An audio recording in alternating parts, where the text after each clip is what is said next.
This channel does not promote any violent, harmful, or illegal activities. All content provided by this channel is meant for an educational purpose only. Top quality और consistent performance के लिए सिर्फ silver pumps नाम याद रखना। এদিকে NRI কোটায় medical ভর্তিতে দুর্নীতির অভিযোগ। কলকাতার 5 জায়গায় ইডি তল্লাশি অভিযান। করেয়া, বালিগঞ্জ, নিউটাউন সহ 5টি জায়গায় হানা তদন্তকারী আধিকারিকদের। করেয়ায় এক মহিলা আইনজীবীর বাড়িতে ইডির হানা, নিউটাউনে একটি আবাসনে ইডির হানা। আবাসনের বাসিন্দা সৌরভ সার ফ্ল্যাটে তল্লাশি চালাচ্ছে ইডি। দুটো ছবি একসঙ্গে দেখাচ্ছি।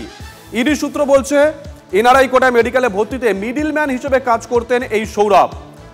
দুটো ছবি একসঙ্গে দেখাচ্ছি। করেয়ার ছবি দেখুন, বাড়ি ঘিরে রেখেছেন কেন্দ্রীয় বাহিনীর জওয়ানরা। অন্যদিকে নিউটাউনে সৌরভ শাহ নামে এক ব্যক্তির বাড়ি, তার বাড়িতেও পৌঁছে গেছেন ইডি আধিকারিকরা। পাঁচটি জায়গায় এই মুহূর্তে একযোগে হানা দিয়েছে ইডি। এনআরআই কোটায় মেডিকেলে প্রবেশিকায় দুর্নীতির অভিযোগ এবং সেই দুর্নীতির অভিযোগেই সকাল থেকে শহরের 5 জায়গায় ইডির তদন্তকারী আধিকারিকেরা তারা পৌঁছে গেছেন।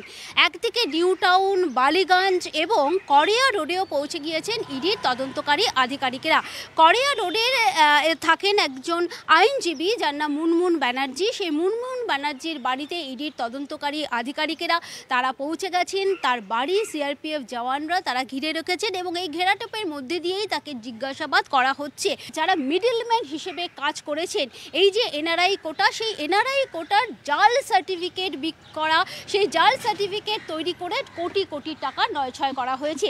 সেই তদন্ত অভিযানে নেমেই ইডির তদন্তকারী আধিকারিকেরা তারা পৌঁছে গেছেন শহরের বিভিন্ন জায়গায়। ক্যামেরায় মাখন পাত্রের সঙ্গে সোমা দাস, টিভি9 বাংলা, কলকাতা।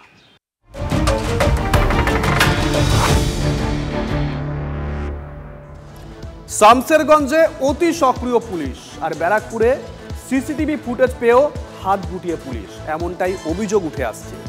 অভিযোগ ব্যারাকপুরের সদর বাজার থেকে সিবিআই সেজে পিস্তল নিয়ে হুমকি, আতঙ্কে বাড়ি ছাড়া দম্পতি। অভিযোগ গত ফেব্রুয়ারিতে বিয়ের কথা ছিল স্বাতীলেখা ও সুমিতের। সেই মতো বিহারের একটি ইন্টেরিয়ার সংস্থার সঙ্গে যোগাযোগ করেছিলেন তারা। কর্ণধার শিবাজি সিংকে 1 লাখ টাকা চেকও দিয়েছিলেন, কিন্তু সেই সময় মা অসুস্থ হয়ে পড়ায় বিয়ে পিছিয়ে যায়। চেক ফেরত চাওয়া হয়। অভিযোগ তারপর থেকে টাকা ফেরত না দিয়ে ক্রমাগত হুমকি দেওয়া হচ্ছে। এমনকি সিবিআই পরিচয় দিয়ে লালবাতি লাগানো গাড়ি করে পিস্তল নিয়ে এসেও হুমকি দেওয়া হয়েছে, এমনও অভিযোগ। আতঙ্কে পালিয়ে বেড়াচ্ছেন স্বাতীলেখা ও সুমিত। সিসিটিভি ফুটেজ নিয়ে ব্যারাকপুর থানায় অভিযোগও দায়ের করেছে তারা। কোনো ব্যবস্থা নেওয়া তো দূরের কথা, উল্টে সমঝোতায় আসতে বলছে পুলিশ, দাবি করেছেন অভিযোগকারীরা। চিন্তায় রাতের ঘুম ছুটেছে স্বাতীলেখা ও সমিতের। কি করবে তারা? কখনো দীঘা, কখনো শঙ্করপুর, কখনো তারাপীঠ, আবার কখনো ভিন রাজ্য পালিয়ে বেড়াচ্ছেন। কে শিবাজি সিং? কেন তাকে তারা টাকা দেবেন? এটাই তাদের প্রশ্ন। আর কতদিনই বা এই নবদম্পতি পালিয়ে বেড়াবেন? আর পুলিশ কেন চুপ আছে সে নিয়েও প্রশ্ন। যদিও পুলিশ বলছেন নেগোসিয়েশন করতে। তারা কেন নেগোসিয়েশন করবেন? যে তারা যখন কোনো তাদের সাথে ট্রানজ্যাকশান করেননি, তারা যখন তাদের সাথে সেই কোনো প্রোগ্রাম করেননি, কেন নেগোসিয়েশন করবেন? এটাই তাদের কাছে প্রশ্ন। নিরাপত্তাহীনতায় ভুগছে এই নবদম্পতি। ব্যারাকপুর থেকে বিশ্বজিতের সঙ্গে অনন্ত চট্টোপাধ্যায়, টিভি9 বাংলা। মা সিরিয়াস যখন হয়ে যায় তখন আমাকে ওই অ্যাকাউন্ট থেকে টাকা তুলতে হয়, কাজেই ওই চেকটা বাউন্স করে। ফলে ওরা আমাকে 7 তারিখে 7ই ফেব্রুয়ারি জানায় যে চেকটা আমার বাউন্স করেছে। তখন আমি বলি যে দেখুন আমার বিয়েটা ক্যান্সেল হয়ে গেছে, আমার মা প্রচণ্ডভাবে সিরিয়াস, আমার বিয়ে ক্যান্সেল হয়ে গেছে, তাই চেকটা বাউন্স হয়েছে, আপনি চেকটা ফেরত দিয়ে যান। ওরা বলছে চেক ফেরত দেবো তখন যখন আপনি আমাদেরকে ক্যাশটা দেবেন। থ্রেট করে গেছে, তাদেরকে থ্রেট করে গেছে, বলে গেছে যেখানে পাবো সেখান থেকে তুলে নিয়ে গিয়ে মার্ডার করে দেবো, আপনার ছেলের বউকে মার্ডার করে দেবো। থানাতে জানিয়েছি, থানা বলছে নেগোসিয়েশন করতে হবে ওদের সাথে। ব্যারাকপুর থানা বলছে নেগোসিয়েশন করতে হবে ওদের সাথে। আমি নেগোসিয়েশনটা করবো কেন?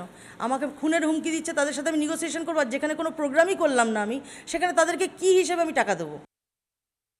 ট্রেনিং দিতে আরম্ভ করে এবং তারা বাড়িতে এসে আমাকে তুলতেও আসে এবং নীলবাতি গাড়ি নিয়ে এসেছিলেন এবং হ্যাঁ তাতে বলেছিল দানা ভরে দেবো এবং তার সিকিউরিটিরা গুলি করে দেবে মানে গুলি যদি আমার সেখান থেকে তুলে নিতে চায়। থানাতে কমপ্লেনও করেছি, জিডিও করেছি।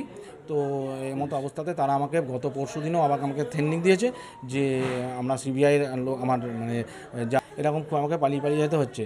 এবং একটাই কারণ পালিয়ে যেতে হচ্ছে না, যেইখানেতে সেখানে যেখানে দেখা পাবো বলছে, কলকাতার সারাউন্ডিং যেখানেই দেখা পাবো সেখানেতেই আমি তোমাকে তুলে নেবো।